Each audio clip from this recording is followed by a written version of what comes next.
አንድ አምላክ በሚሆን በአብ በወልድ በመንፈስ ቅዱስ ስም አምነን መጋቢት 14 ቀን በምንኩስና ስማቸው ዘሚካኤል ተብለው የሚጠሩትና ከተሰዓቱ ቅዱሳን ውስጥ አንዱ የሆኑት አቡነ አረጋዊ ዘደብረ ዳሞ ወራይ በዓላቸው ነው። እንኳን አደረሰን፣ እንኳን አደረሳችሁ ሕዝበ ክርስቲያን። በስመ አብ ወወልድ ወመንፈስ ቅዱስ አሐዱ አምላክ። በስመ አብ ወወልድ ወመንፈስ ቅዱስ አሐዱ አምላክ። በስመ አብ ወወልድ ወመንፈስ ቅዱስ አሐዱ አምላክ አሜን። አባታቸው ይስሐቅ የሮም ነገሥታት ወገን ስለሆኑ ከነገሥታት ወገን የምትሆን ሚስት ቢያጩለትም እምቢ ብሎ ወደ ታላቁ አባት አባ ጳቁሚስ ገዳም ገባ። አቡነ አረጋዊም እንዲያመነኩሰው ቢጠይቀው መጀመሪያ ላይ አንተ የንጉሥ ልጅ ስለሆንክ የአባት የመንግሥቱ ወራሽ መሆን ነህና መመንኮስ ትችላለን በማለት ዓለምን ንቆና ቆርጦ የመጣ መሆኑን በተለያዩ ፈተናዎች ካረጋገጠ በኋላ አመነኮሰው። በመነኮሰበትም ጊዜ ዕድሜው 14 ዓመት ነበር። በዚህም ዘሚካኤል ወይም አቡነ አረጋዊ ከእንጦስና ከመቃርስ ከጳቁሚስም የምንኩስና መንፈሳዊ አረግ አራተኛ ትውልድ ሆኑ። አባ ዘሚካኤል እናት ንግሥት ዕድና የልጇን ዜና ሰምታ ወደ ገዳሙ መጥታ እርሷም አባ ጳቁሚስ ግንቦት 12 ቀን ካረፈ በኋላ በእርሱ ተተክቶ ገዳሙን ያስተዳድር በነበረው በአባ ቴዎድሮስ እጅ መንኩሳ የእርሱ እናትና የጳቁሚስ እህት ካሉበት ከሴቶች ገዳም ገባች። የንጉሡ ልጅ በሕፃንነት ምንኩስና መቀበሉን የሰሙ 8 ደጋግ ቅዱሳን ያሉበት ተሰባስበው አባ ጳቁሚስ ገዳም ገብተው ከአባ ዘሚካኤል ጋር ተገናኙ። አባ ጳቁሚስን እኛንም እንደዚህ ሕፃን አመንኩሰን አሉትና አመንኩሶ ባረካቸው። ሁሉንም ነገር ከአባ ጳቁሚስ ጠንቅቀው እየተማሩ ለብዙ ዓመታት ከእርሱ ጋር ተቀመጡ። እነዚህም ቅዱሳን የቁስጥንጥንያው አባ ሊቃኖስ፣ የአገረ ቁስያው አባ ይማታ፣ የአንጾኪያው አባ ጼማ፣ የቂልቅያው አባ ጉባ፣ የእስያው አባ አፍጼ፣ የሮሚያው ጴንጠሊዮንና የቂሳሪያው አባ አሌፍ ናቸው። እነዚህ ቅዱሳን ወደ ትውልድ አገራቸው ሮም ተመልሰው ሮምን ወደ ቀናች ሃይማኖት መለሷል። ከዚያም ሳሉ በምድረ አዜብ ብሔረ ኢትዮጵያ ስለሚኖሩ ሰዎች ዝና፣ ስለ ነገሥታቶቻቸውም ቅድስናና አገሪቱም የእመቤታችን አስራት መሆኗን ከመጻሕፍት ተረዱ። አባ ዘሚካኤልም ከሁለቱ ደቀ መዛሙርቶቹ ጋር በሌሊት ወጥቶ ወደ ኢትዮጵያ መልአኩ ቅዱስ ሚካኤል እየመራው መጥቶ አክሱም ደረሰ። ከዚያም ጥቂት ጊዜ በመቀመጥ ተመልሶ ወደ ሮሚያ ሄዶ ስለ ኢትዮጵያ ያየውንና የሰማውን በሙሉ ሁሉ ለሌሎች ቅዱሳን ሲነግራቸው እነርሱም ይህችን ሄደን ማየት አለብን ተባብለው ያላቸውን ሁሉ ይዘው ታቦቶቻቸውን፣ ካህናቶቻቸውን፣ ንዋየ ቅድሳቶቻቸውን፣ መጻሕፍቶቻቸውን ሁሉ ይዘው በዘሚካኤል መሪነት በመምጣት በ460 ዓመተ ምህረት ጳጳሱና ንጉሡ ካሉበት አክሱም ከተማ ገቡ። ከሰዓቱ ቅዱሳን ካብራ ዋጽባ 6ኛ ንጉሥ በሚሆን በአልሜዳ ዘመነ መንግሥት ከአውሮፓና ከእስያ ወደ ኢትዮጵያ መጥተው አክሱም ከተማ ካረፉ በኋላ አገረ ስብከታቸውን ተከፋፍለው ገዳም እየገደሙ በዓት እያበጁ ከሳቴ ብርሃን አባ ሰላማ የመሰረተውን የክርስትና ሃይማኖት በከፍተኛ ሁኔታ አስፋፍተዋል። ገዳማትን አስፋፍተው የወንጌልን ብርሃን በአገራችን ላይ አብርተዋል። እነዚህ ቅዱሳን የነገሥታት ወገን ስለሆኑ በሮም ነግሶ የሚገኘውን ወንድማቸውን ይስሐቅን ላኩበት። ንጉሡ ይስሐቅ ለአባ ዘሚካኤል የት ልጅ ነው። እርሱም መልእክቱ እንደደረሰው 7 ዓመት በሮም ከነገሰ በኋላ መንግስቱን ትቶ በሌሊት ተነስቶ በመውጣት ወደ አገራችን በመልአኩ ቅዱስ ገብርኤል መሪነት መጣና ከወንድሞቹ ጋር ተቀላቀለ። እነርሱም አመነኮሱትና ስሙን ገሪማ አሉት። ሁሉም በአንዲት የጸሎት ቤት በምንም ሳይለያዩ በአንድነት እንደ አንድ ቃል ተናጋሪ እንደ አንድ ልብ መካሪ አዳሪ ሆነው ለጸሎት ቆመው ውለው ያድሩ ነበር። አባ ዘሚካኤልም እናት ወደ አገራችን ኢትዮጵያ መጥታ ከሴት መነኮሳት ጋር እነርሱ ባሉበት አካባቢ ትኖር ነበር። አባ ዘሚካኤልን የበላይ አድርገው ሾሙትና ስሙንም አረጋዊ አሉት። እነዚህ ቅዱሳን ድውያንን እየፈወሱና ሙታንን እያስነሱ እጅግ በጣም አስገራሚ የሆኑ ድንቅ ብዙ ተአምራትን ያደርጉ ነበር። ተአምሮቻቸውን በኋላ እናየዋለን። ከሰንበት በቀር እህል የሚባል ነገር የማይቀምሱት እነዚህ ቅዱሳን ኢትዮጵያን በኪደተ እግራቸው ባርከዋታል። ጌጦቿ ሆነውላታል። ለትምህርታቸው የእምነቷን መሰረት አጽንተውታል። የልዕልናዋንም ታሪክ ለዓለም መስክረውላታል። ለ12 ዓመታት በፍጹም አንድነት አብረው ከተቀመጡ በኋላ እርስ በራሳቸው እየተያየን ብንኖር ተድላ ደስታ ይሆንብናልና ተለያይተን እንቀመጥ ብለው ተማክረው በተለያየ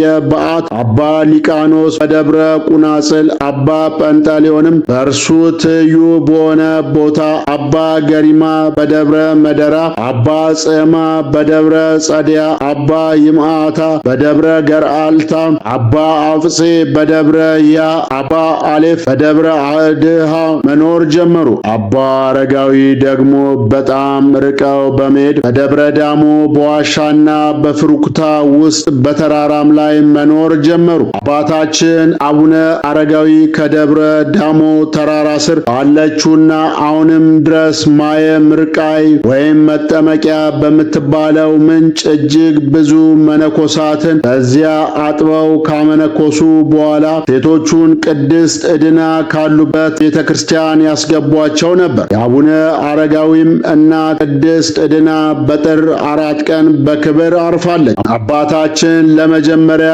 ጊዜ ዘንዶ አስወንጭፏቸው ደብረ ዳሞ ላይ ሲወጡ መስቀላቸው ያረፈበት የመስቀሉ ቅርጽ ዛሬም ድረስ በጠፍጣፋ ድንጋይ ላይ ምልክቱ በግልጽ ይታያል። አጽፋቸውም ቅርጽ እንዲሁ የሚታይ ሲሆን እነ አቡነ ተክለ ሃይማኖት የጸለዩበት ዋሻም በቦታው ላይ ይገኛል። አባ ጰንጠሌዎንም ምንም ዋና እንጨት ከሌለባት በአንድ ትንሽ ተራራ ላይ ወጥቶ በዚያም 5 ክንድ ቁመት ብቻ ያላት ከመቃብር ያልተሻለች ትንሽ የድንጋይ ዋሻ ቆፍሮ በእርሷ ውስጥ መኖር ጀመረ። አንዲትም ቀዳዳ በቀር መስኮት አልነበራትም። አባ ጰንጠሌዎንም በውስጧ ሳይቀመጥ ሳይተኛ በእግሩ ቆሞ 45 ዓመት ጸለየ። ምድራዊ ወይም ስጋዊ የሆኑ ፍትወታት ፈጽመው ጠፍተውለታልና ከመላእክትም ማህበር ጋር አንድ ሆኗልና ከፍጹም ምስጋና በቀር እህል ወይም ውሃ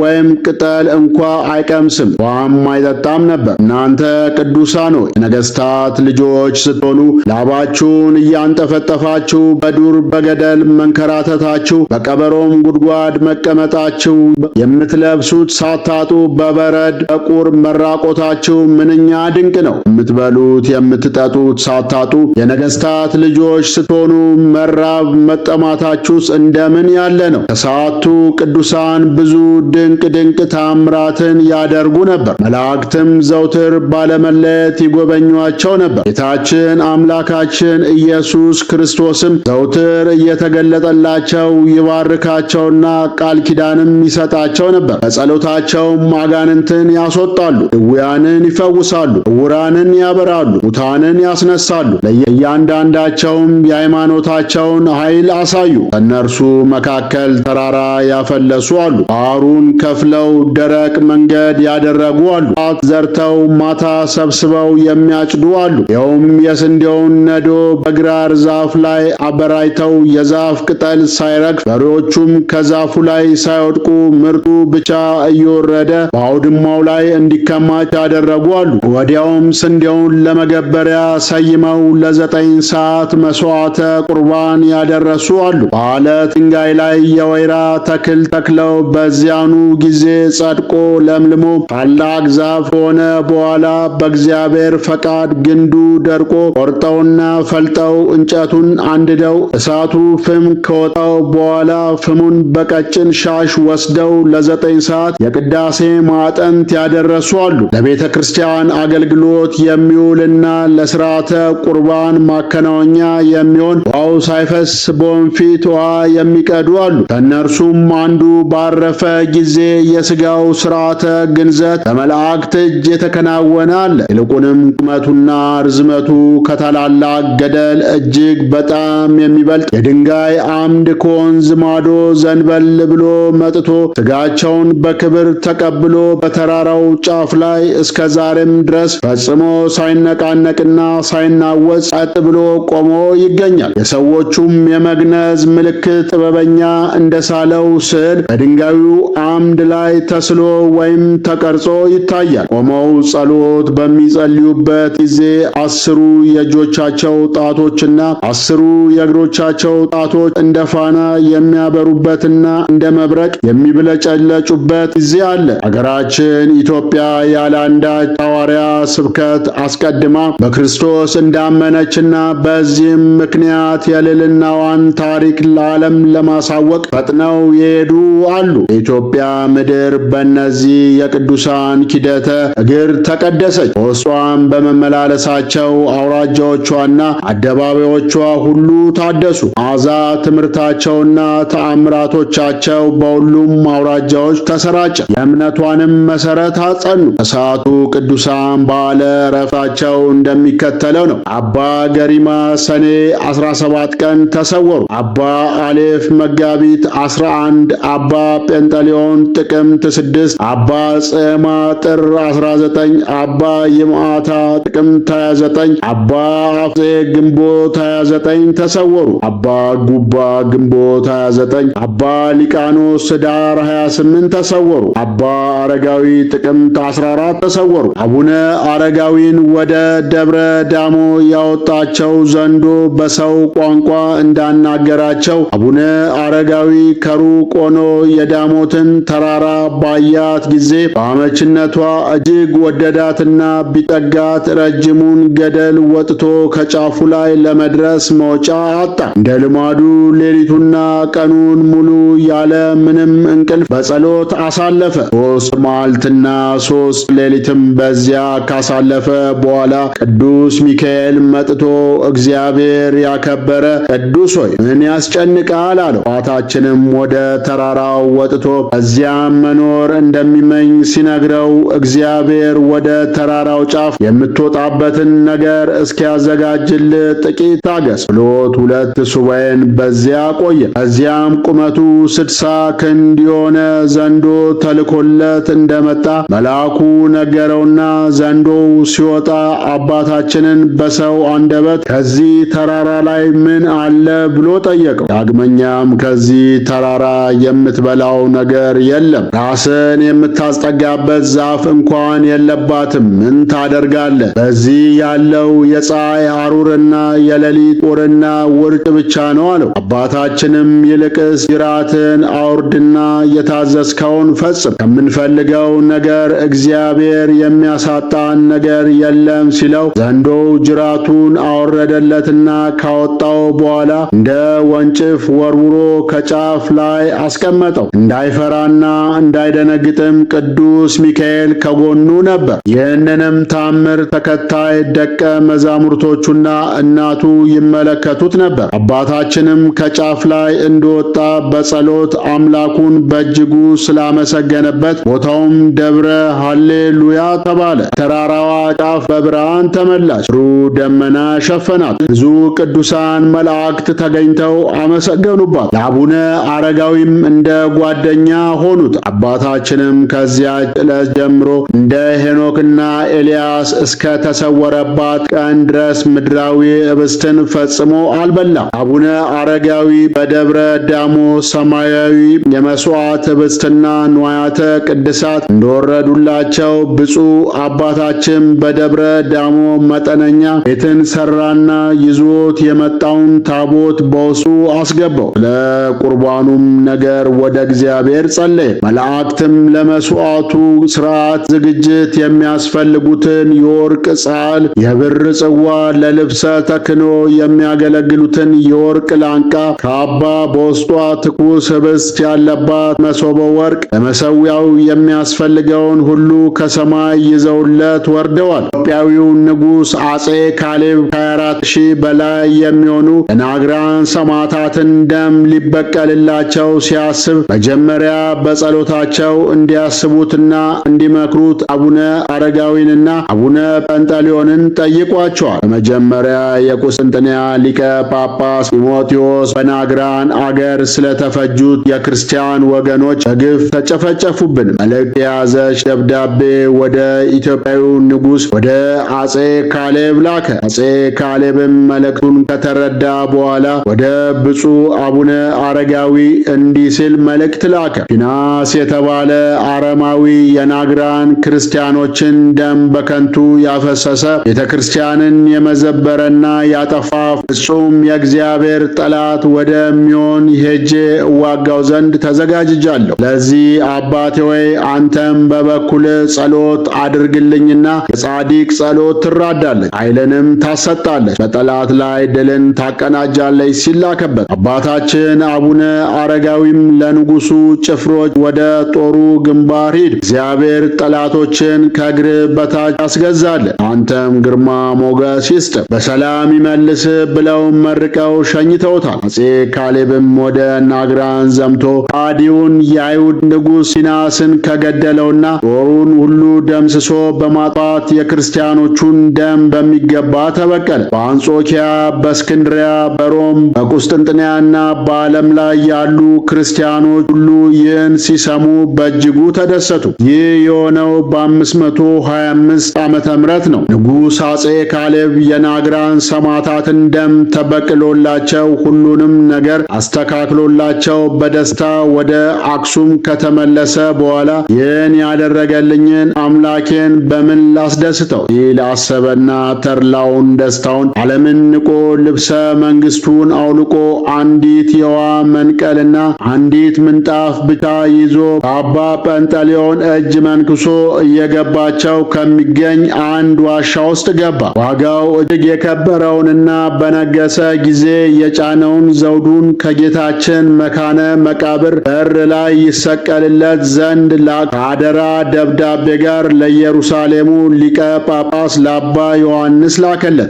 ወደ አቡነ አረጋዊም እንዲህ ሲል መልእክት ላከ። አባቴ ሆይ በአንተ ጸሎት እግዚአብሔር ቸርነት ከጦርነቱ በሰላም ተመልሻለሁ። አሁንም የክርስቶስን አርዑተ መስቀል ተሸክሜያለሁና እግዚአብሔር ለፍጻሜው ያብቃ እያልክ ስለ እኔ ጸልይልኝ ብሎ ወደ አባታችን ወደ አቡነ አረጋዊ ላከበት። ለዚህም ነገር አባታችን አቡነ አረጋዊ በጣም ተደስቶ ልጄ ወይ መልካሙንና የበለጠውን አድርጋል፣ አሁንም እግዚአብሔር የፈቀደውን ነገር ሁሉ ይፈጽምልህ ብለው መረቁት። ንጉሥ ካሌብም በዋሻ 12 ዓመት በጾም በጸሎት በብዙ ተጋድሎ ሲኖር ቆይቶ በግንቦት 20 ቀን አርፎ እስከ ዘላለሙ ድረስ የማያልፍ ሰማያዊ ክብርን ወረሰ። አቡነ አረጋዊ አጼ ገብረ መስቀልን ከሰማይ በወረደላቸው ኅብስት ቀድሰው እንዳቆረቡትና መንግስቱን እንደባረኩለት አጼ ካሌብ ከመነኮሰ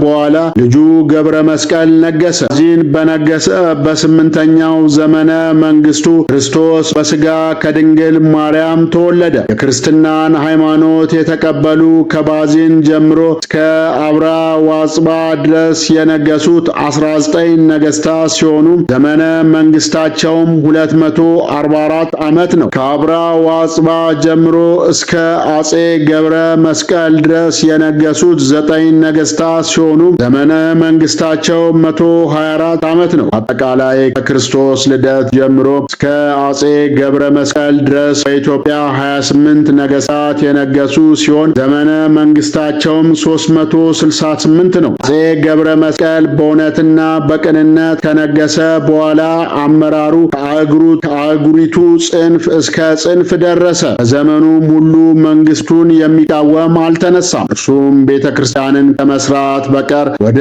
ጦርነት የሄደበት ጊዜ የለም። መንግስቱንም ይባርክለት ዘንድ ሰራዊቱን ይዞ ወደ አባታችን ወደ አቡነ አረጋዊ ዘንድ ደብረ ዳሞ ሄደና በፊቱ ሰግዶ አባት ሆይ እኔ ባሪያን መንግስቴንና ሕዝቤን ሰራዊቴንም ሁሉ ባርክ ያለ አጥብቆ ማለደው። አባታችንም የአባቶችን የዳዊትንና የሰሎሞንን መንግስት የባረክ የአባትን የካሌብንም መንግስት የባረክ ተባረክ፣ እግዚአብሔር ያንተንም መንግሥት ይባርክ ብለው ባረኩት። ከዚያም የት ቦታ ላይ ቤተ ክርስቲያን እንደሚሰራ ጠይቋቸው ካሳዩት በኋላ ሲሰራ 2 ዓመት የፈጀበት ግሩም ቤተ ክርስቲያንን ሰራላቸውና 12 የወርቅና የብር መስቀሎቹን ጨምሮ ብዙ ነዋያተ ቅድሳቶችንና ስጦታዎችን ሰጣቸው። ጳጳስም አስመጥቶ አስባረካትና ከማኅበረ በኩር ያመጣውን በወርቅ በብር የተለበጠ የእመቤታችንን ታቦት በውስጧ አስገባ። ጳጳሱና ንጉሡም አቡነ አረጋዊን ቀድሰ አቁርበን ለው ይቀድስ ዘንድ በገባ ጊዜ መልአክ ሙቀት ያልተለየው ኅብስትንና ወይኑን በጽዋ ለቅዳሴው የሚያስፈልገውንም ሁሉ ከሰማይ አወረዱለት እና ቀድሶ ሲያበቃ ሁሉንም አቆረባቸው። ንጉሥ አጼ ገብረ መስቀል ከተራራው ጫፍ በሚወርድበት ጊዜ አባታችንን ይህን የተራራውን መውጫ መሰላል ላፍርሰው ወይስ ልተወው አለው። አባታችንም ለልጅ ልጅ መታሰቢያ እንዲሆን ይህንን ድንቅ ሥራ ያየ ከፍጥረቱ ሁሉ አንደበት እግዚአብሔር ይመሰገን ዘንድ የደረጃውን መሰላል አፍርሰው፣ ነገር ግን ስለ ዘንዶ ጅራት ፋንታ ገመድ አበጅ አለው። ንጉሡም እንደታዘዘው የደረጃውን መሰላል አፈረሰውና ወደ ቤተ መንግሥቱ ተመለሰ። መድኃኔ ዓለም ክርስቶስ ለአቡነ አረጋዊ የገባላቸው ልዩ ቃል ኪዳን የአቡነ አረጋዊ ልጆች እንደበዙና ቁጥራቸውም 6000 እንደደረሰ በተመለከተ ጊዜ ለሁሉም በየወገናቸው አዛዥ ሾመላቸው። ሁሉን ሥርዓት ሰራላቸው፣ መጽሐፍትንም ተረጎመላቸው። አባቶቹ በጳቁሚስና በቴዎድሮስ ቤት እንደተማረ ይህንን የማኅበር አስተዳደር ሥርዓት ሰራላቸው። በሌሊትም ጌታችን ለአቡነ አረጋዊ ተገለጠለትና ቃል ኪዳን ሰጠው። በዓል በሚከበርበት ዕለት ለራበው ምሳውን ያበላ እኔ በምሳ ደብረ ጽዮን የምሳ ግብዣ አደርግለታለሁ። ቤተ ክርስቲያንን ለሠራ 12 የብርሃን አዳራሽ አዘጋጅለታለሁ። የገድልን መጽሐፍ በመታመን በንጽሕና አድርጎ በቤቱ ያስቀመጠ ወረርሽኝ በሽታ ወይም ቸነፈር በቤቱ አይገባም። ድንገተኛም የሰውና የእንስሳ ሞት አይደርስበትም። የእህል ችግርም አይኖርበትም። በጥቡ ልብ ሆኖ የገድልን መጽሐፍ የሰማ ያለ ስንፍና